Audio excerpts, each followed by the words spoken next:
Po, close to the border with mainland China, where a fire engulfed 7 residential towers, killing 159 people. The focus was on turnout, with authorities scrambling to avoid a broader public backlash. To tell us more, I'm joined now by Tom Grundy, the editor-in-chief and co-founder of Hong Kong Free Press. Good afternoon, Tom. Thanks for having me. So just lay out what happened yesterday, because there was the political business of electing a legislative council, but there was that fear that this would either be seen as a protest vote or as that people just wouldn't come out at all. Yeah, we don't really talk about, who won or whatnot. The pro-government camp won, as only they can really enter. The questions are really about turnout and maybe blank or protest ballots. Traditional Democrats, the opposition, are either in prison, they're in self-exile, or they've quit politics. And ahead of the last polls in 2021, Beijing revamped things so only patriots can run. They're pre-vetted by a committee headed by the city's leader. They undergo national security checks. They need nominations, multiple hoops, to jump through. Calls for blank ballots and boycotts are now banned, although you can still do both.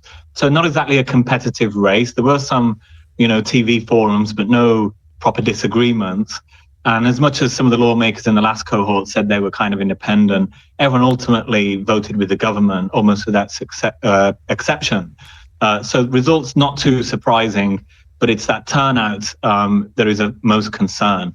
31.9% compared to 32.2% in 2021. So quite similar, really. And that's with 33,000 fewer people voting this time. That compares, by the way, to 40, 50, 60% in the days before this electoral revamp.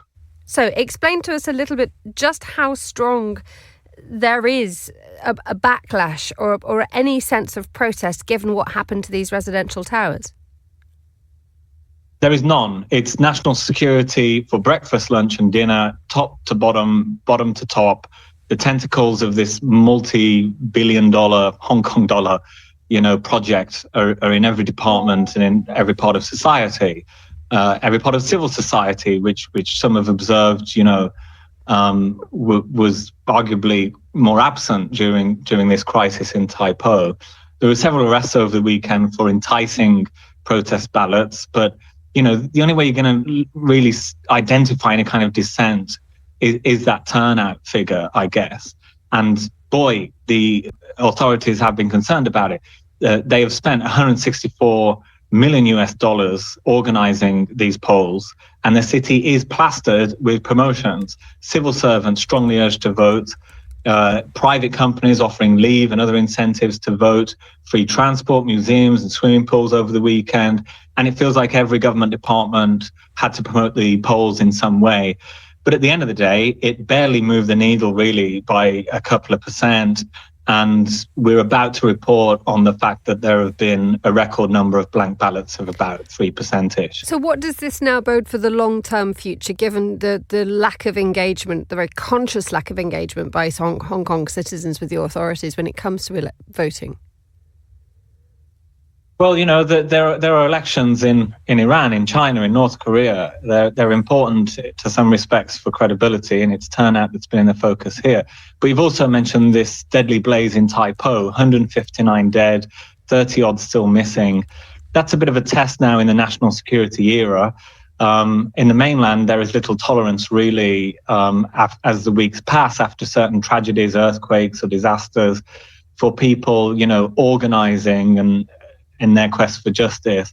And indeed, overnight, tributes, flowers were cleared from a huge memorial site just outside these charred towers. And that came about a day after a senior national security police figure said that, the kind of organization, slogans, pamphlets that were appearing up there had somewhat echoes or parallels to what they were seeing during the 2019 protests on unrest. So it feels like the city is kind of getting back to normal today. Nothing's been said officially, but roads have been reopened. Websites and government sites are no longer in mournful black and white. And there seems to be this sense that, the mourning period is kind of unofficially over, but searches are still happening for, 30-odd people they're still trying to identify as potentially missing. Tom Grundy in Hong Kong, thank you so much for joining us on The Globalist. Craft is a matter of perspective, a unique outlook, an obsessive attention to detail. With UBS's Chief Investment Office House View, we're focused on identifying the latest investment opportunities and market risks to help you achieve your financial goals, so you get the big picture broken down into thought-provoking insights. Delivered daily and curated by over 200 globally connected, locally active analysts. UBS. Banking is our craft.